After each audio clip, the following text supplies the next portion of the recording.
Thursday on the 11th, and we have a quorum present to call this meeting to order. This is a special meeting. My understanding is that we're going to reverse the procedure of the meeting and go into executive session first. I see no one from the public here, so I'll assume that public input has been satisfied, and we'll go to executive session. Entertain a motion.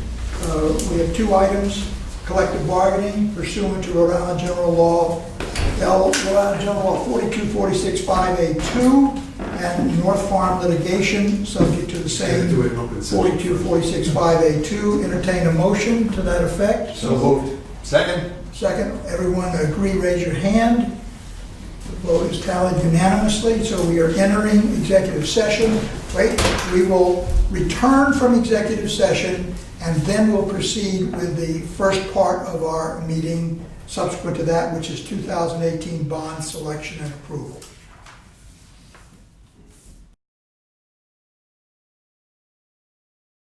I need a motion to seal the minutes of the executive session. Second?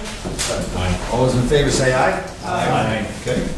Now we have one item left in open session, 2018 bond selection / approval. Ms. Mack?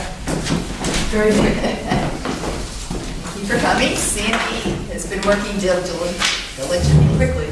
Just right, sir? Funding. This is not something you have, those of you that are seasoned and gone through many bond deals before, this is not something you've done before, so I'm going to start from the beginning because it's different. Okay. And then there's some new members that haven't done a bond issue as well. We're in a rising interest rate environment, and there are many capital projects that the authority has. We have been working to find a way to accomplish the financing of those capital projects at the lowest cost possible. And I say cost, and not interest rate, because there are several programs that are out there that have a subsidized interest rate, but the approval process and the administrative burden is high. Mark, Pam, and I have been meeting, I would say for at least 6 months now, with various parties to see if we can fit some of the capital projects that you have that are on your list into a project priority list for Rhode Island Infrastructure Bank. And there are a lot of benefits of working with the Infrastructure Bank. Two that you know about from prior loans with them is that they only charge you for the actual monies that you draw. So take a simple example, it's a $1 million loan. You don't need it right away. You borrow 25, you're only paying your interest on the 25,000. So that's one benefit. Versus the bonds that we normally do, you're paying the interest on the whole million regardless of when you use it. The second benefit of working with the Infrastructure Bank is that there are federal monies that come in, and so they're able to offer what's called a subsidized rate. So what they do is they set the tax exempt rate and then they lower it by approximately 33%. So you're in essence paying 2/3 of a market rate. So I'm not here today to talk about that. We are going to be talking about that in the future. But I wanted to just sort of present that we're looking for different ways to finance these capital projects. We also did an analysis of whether or not we should go to the public market with an underwriter, which has not only ongoing costs for the authority, but also has the cost of continuing disclosure. And we just got out from under reporting continuing disclosure. So it's an annual savings for not having to do that.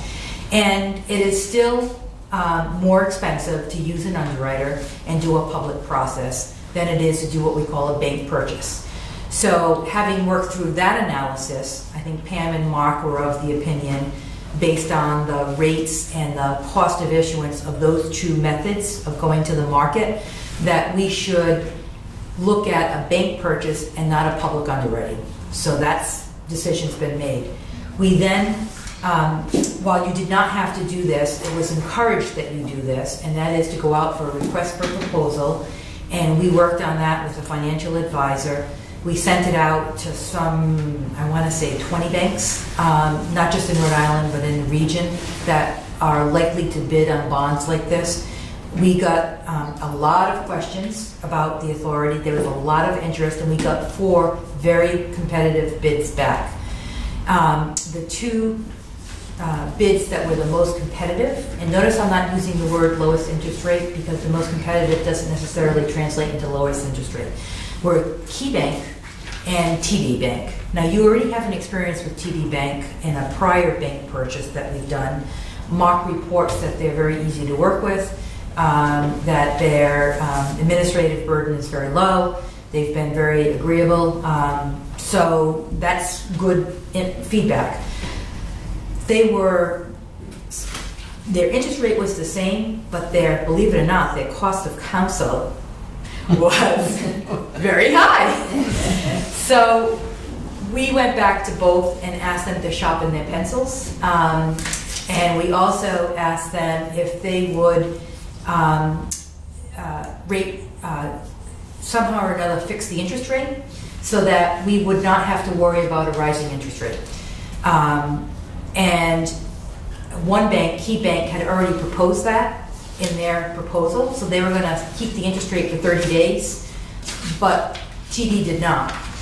TD came back to us with how they could fix the interest rate, and then they dropped the formula for determining the interest rate even lower. So based on that, Mark and Pam agreed that they would that they would enter into negotiations with TD Bank to do a bank purchase. Now, we don't have a commitment from TD Bank. They need to do underwriting, and that takes about 2 weeks. Our concern is that interest rates are rising, and so we asked them for a rate lock agreement as well. I was concerned because part of the rate lock agreement is you have to agree to, in essence, pay $135,000 or 3% of the par amount of the bonds to secure the rate lock. And if you do the bond issue, that $135,000 is refunded to you. If you don't close for any reason, or you don't close within the time frame of the rate lock, you lose the $135,000. So with that kind of a proposal before, I felt it was important. This isn't a borrowing resolution that I'm here for you. I want to talk to you about a new process, and that is whether or not you're interested in not just the commitment letter, but a rate lock as well. You have the rate lock agreement is signed when you sign the commitment letter. So you don't have to put the $135,000 up now. You probably have about 2 weeks to do that. But given the fact that you had a meeting already today, Pam thought it was helpful to not only get a resolution pulled together so that the board is actively aware of what's going on and can make a decision as to whether or not you want a rate lock or not, and then allow Pam, without coming back to you, to sign the commitment letter so that we can get to the next step, which I will then be before you with the actual borrowing authority for the bonds and all the bond documents. So, with that background in mind, the resolution that I have before you outlines, in essence, what I just explained. What you're doing today, to be careful, you are not authorizing the borrowing of money. What you are authorizing is Pam to have the authority, or any officer, frankly, if Pam's not available, any authorized officer, to enter into a commitment letter with TD, because it's already been vetted, so to speak, as the lowest, the best proposal, and to enter into the rate lock agreement. The rate lock agreement would be for 60 days for 3% of par, or we could enter into a rate lock agreement for 2% of par, so slightly less money, but it would be a shorter period of time, it would be 30 days. And that trigger is from the signing of the commitment letter. So basically, we have to have everything ready to go in 30 days. What's the interest rate? Right now, it's 3.2%. But remember, that's an indicative rate. That's not the actual rate.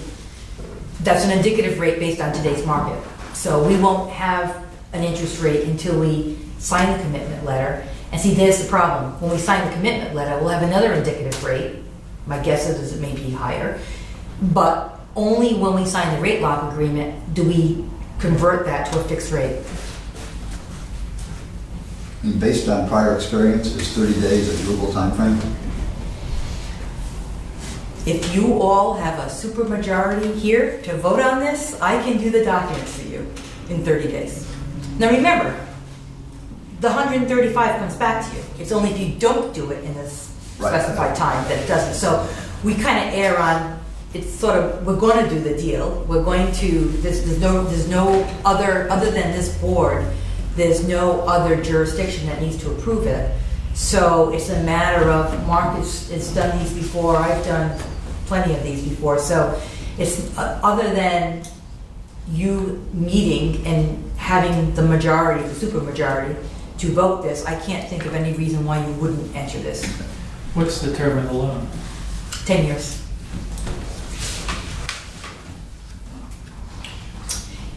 And Sandy, excuse me, there's one other item in here in section 3 that talked about pay a breakerage fee. yes, thank you for bringing it up. So the way the rate, so what they're doing with this money, this 135, is they're investing in something else so they can secure that interest rate. But things will change between now and when we actually close or not close. So the breakage fee is not necessarily the 135. If the market really goes haywire, it could be the 135 or the greater of a formula that they have based on what the market does in that period of time. So So it could be higher than it could be higher than 135. 135, yeah. Well, but that only takes place once we sign the commitment letter Correct. and go into the rate lock, when Correct. they make their investment to Exactly. match. Okay. Exactly. What's been the fluctuation in rates over the last 3 months? This is outside of my area, but based on experience of doing deals, probably about 20 basis points. So 0.2%. I would say over the past year and a half, it's been 60 to 80 basis points. And there's something else that's happened. I don't want to complicate this, but there's, I'll let it go. There's other factors that go into the computation of a rate that has also changed, which has caused another 15 to 20 basis point raise. So we wouldn't be coming, I mean, typically we don't do rate locks. I mean, we just work as hard as we can, and then we say, you know what, it's a commitment letter. And one of the benefits of working with the purchaser is you're not tied to a market, you're not tied to a process. So if you don't do the rate lock agreement, you could easily just write it out and wait and decide when to close and fix the interest rate there. I mean, it's been volatile. Well, so we could do this deal without the rate lock agreement and take our Absolutely. chances. Absolutely. And we don't have to make that decision You do today. not have to make it, you have to make it when we sign the commitment letter. Right. But I didn't feel that it was something that Pam and Mark should do without the board weighing in on how you want to approach this. We may have to sign it before the next meeting, You may. which is 2 weeks, so we should have some guidance on that. I know the 30 days, we looked at where we get the money back. It might be worth to go to the 60-day, Yeah. pay the 3%, because things happen to delay. 30 days goes by very fast. We don't know, things happen. I think all the professionals would agree with Mark that if you're going to enter into a rate lock and front the money, so to speak, you might as well do it for the 3% in the 60 days and the 30 days. It just gives everybody a lot more time. You don't know if, you just don't know what's going to happen.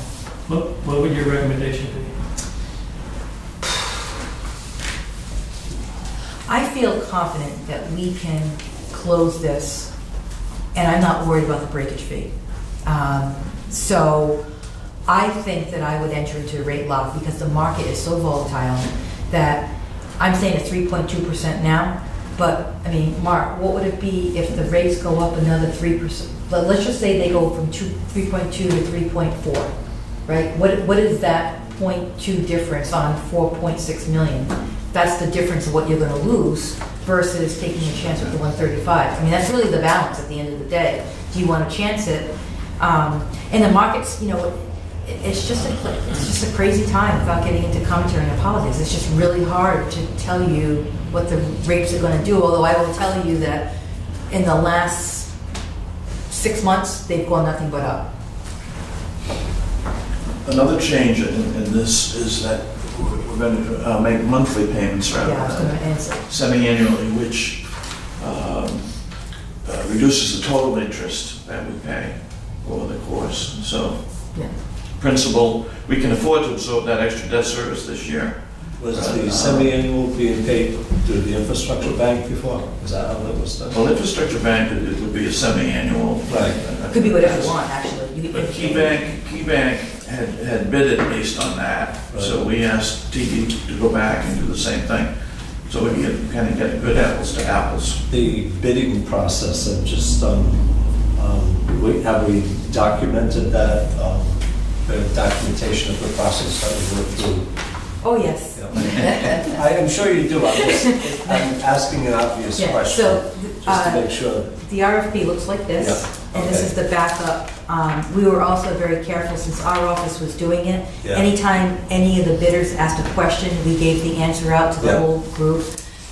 The bids that we got back were this, and then we had the financial advisor do a spreadsheet, and then based on the spreadsheet, came up with the most competitive bid. And actually, they were almost the same, so we started to drill down on the expenses and got an even better deal. Before the end of the term, does the organization have to draw out the full amount of the principal? In other words, does the loan have to go up to the top of the $4 million? You're going to use the whole 4.6 million because you have the projects for all of that. So you're going to get the whole 4.6 million Use it in. all? You're going to invest it until you need it. And then, so you'll have some interest earnings on it. Right. And It's one of then, the reasons we lowered this. We were talking $10, $11 million. And then with the time frame to go to infrastructure bank was a little too far out for us. So we lowered what we know we're really going to use in the next, I think 1.4 million of that is going to be reimbursed to us. you've already after spent closing. 1.4 million.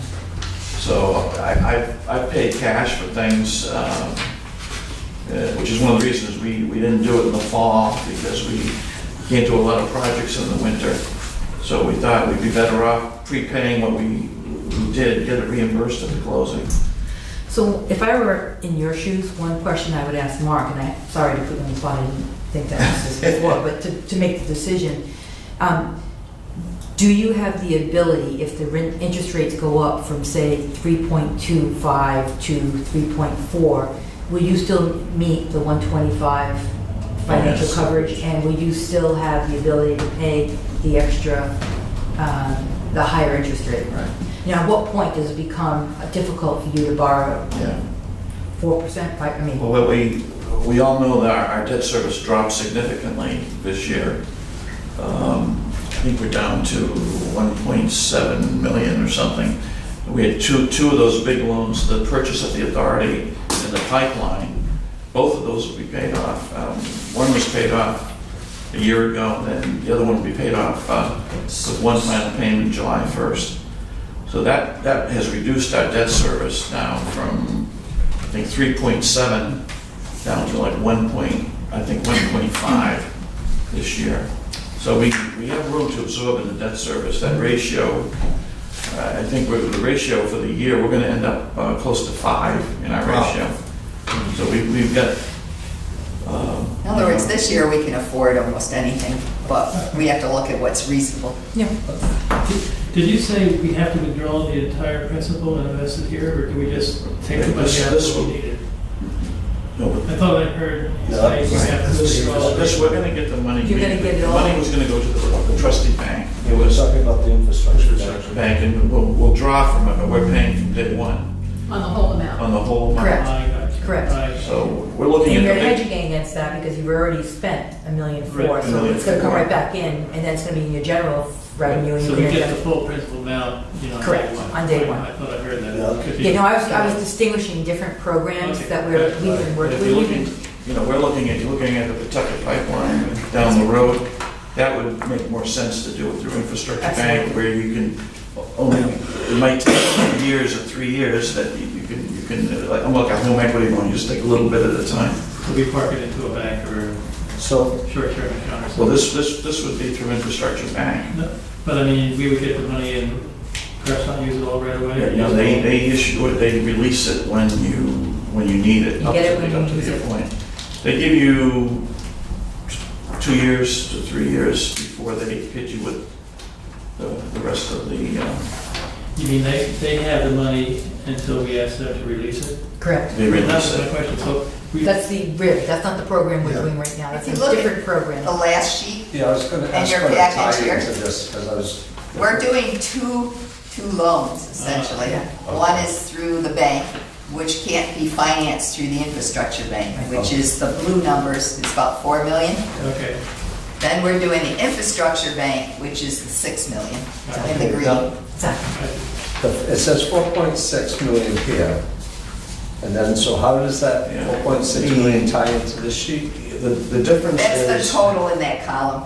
For the green, that's infrastructure bank.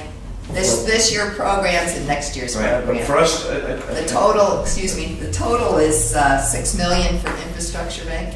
right, The total is 4 million for the right, TD. one, what you're asking, we have to fund a 10% reserve, Exactly. Right. I know you were going with the that. cost of issuance, so to net that 4.1, we have to borrow 4.6. okay. So let me, a simple question here, maybe. That 4.6 is going towards the projects that are in green here, That are in blue. are in blue, okay. 4 is in blue. All right. The green Yeah, is see, okay, so that was the where 6 my million. confusion was, because I saw the 4.6 up here in green, and no, no, that's, no, but That just totally- in the. You borrow 4.6, I got you. immediately you have to put 10% in Yeah, I the got you. reserve, so. All right, so let me ask this question. That's for these projects. Say tomorrow something unknown happens and we have to resolve that. Can we substitute a new project for one of these? That's gonna be a conversation when I come back on the borrowing authority. So so the answer is yes, if it's properly documented. When you issue bonds, it can only be for a permitted purpose, it has to be capital, it has to be, there's all these tax restrictions, as Right. well as under your enabling legislation restrictions. When I come before you for the borrowing authority, Pam and I spend an awful lot of time describing the project. Right. And so we will put in there, if Pam tells me to, other capital projects on the capital or emergency or something of that effect. Only if you have that expansive language in can you do it. Right. So we typically put, the kind of language I have is in capital mains, meters, I mean, in the past, I've Include had, everything, I've yeah. included sort of, I would say, Okay. language to include other capital projects that you might have to enter into. See now where we're We just using, finished an $8.3 million bond with TD Bank, but they were very liberal and accommodating as far as the description of mains, whereby with Rhode Island Infrastructure Bank, you got to get on a preferred list yeah, almost it's 2 very years ahead of specific. time, Yeah. Yeah, defined by street. right. So if you remember years ago when we had to do Franklin Street in Bristol real quick, we couldn't use any other, we had to go get a special thing to do that because it was not on the preferred list. But, So, and the intent is to go to the Rhode Island Infrastructure Bank for the other projects that are marked in green. Yes, right, some of those projects, I think Pawtucket has been on that preferred list for a while. it's not in this budget, but it's Right. on, it'll be And done what do the other separately. colors mean? Pardon me? What does the light green and the darker yellow or mean? Well, the Pawtucket pipeline is the future bond. Okay. We're gonna do that as a separate one with the And then you have infrastructure Bristol bank. Hope Street Pump Station. Oh, that's across from my house. Is in a light green, what does that mean? It just got wrong color. It should be dark green. It's not meant to be It's different, green. it's green. It's just green, Okay. yeah.